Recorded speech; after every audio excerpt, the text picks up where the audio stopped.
هو انت يا عبد الفتاح العرص انت ونظامك مش ناويين بقى تبطلوا نجاسه؟ يعني تخيل كده تبقى راجل محترم عندك راي وكلمه فتقول كلمتك دهيات فيتقبض عليك، تقول بقى انك اخواني وارهابي والعته اللي البلد دي متدوره بيه، يقوم بقى يا معلم مين اللي يقبض عليك؟ الاشكال دهية. انا بتاعك، انا الخول بتاعك. والمشكله بقى بعد ما يتقبض عليك هتقف قدام قاضي فاجر زي المستشار اشرف ابو العز. لا يا بنتي، كل يوم لو انت مراد يجدد لك بال 45 يوم وتفضل قاعد في السجن مش عارف هتطلع امتى. وزي ما قلت لك كل ده بيحصل لك عشان انت راجل محترم وصاحب كلمه حق. ففي واحد زي ده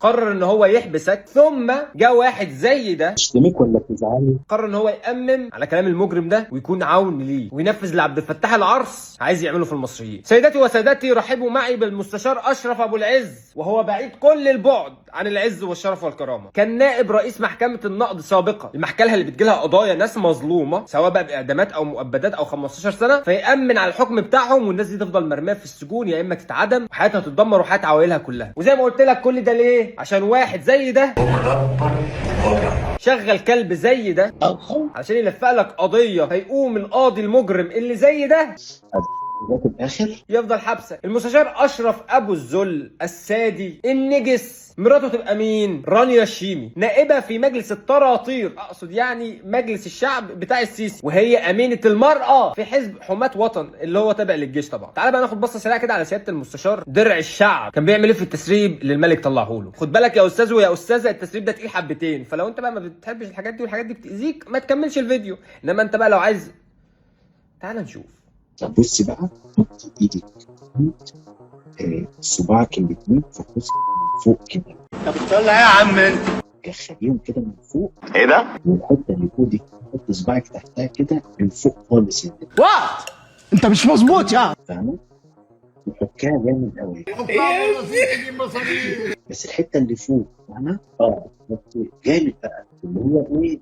هو من فوق من جوه يا نجلس هو عليك ابن فاهمه؟ هي العض هتلاقي في عظمه كده. ليه القرف ده كله؟ حط عليها جامد دي قوي. يلا يلا ده في الاخر ما يصحش. ده لو دخل هيعورك اليوم، هيعورك. لا ليك والله ما يصحش. لا اشتمك ولا تزعلي؟ يا راجل يا عرة. طب يلا يا لا يلا ركز يلا عشان عايز انزل انا كمان. يلا القرف ده ايه الوساخه دي؟ يلا ركز. حد عنده القمر ده نسيبه؟ سيبني لا يا بنتي، كل يوم لو انت مراتي يا شباب.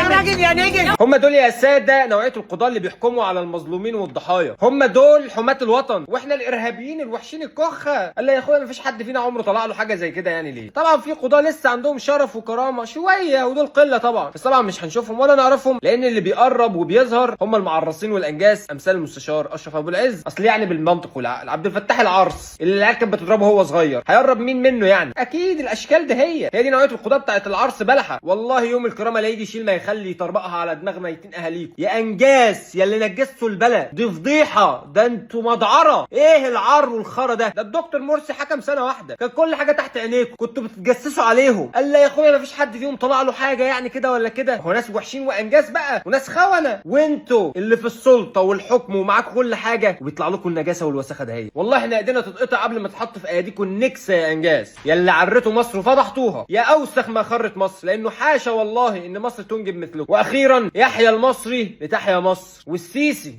اكبر عرس. دخلنا امن الدوله اسم المعصره بس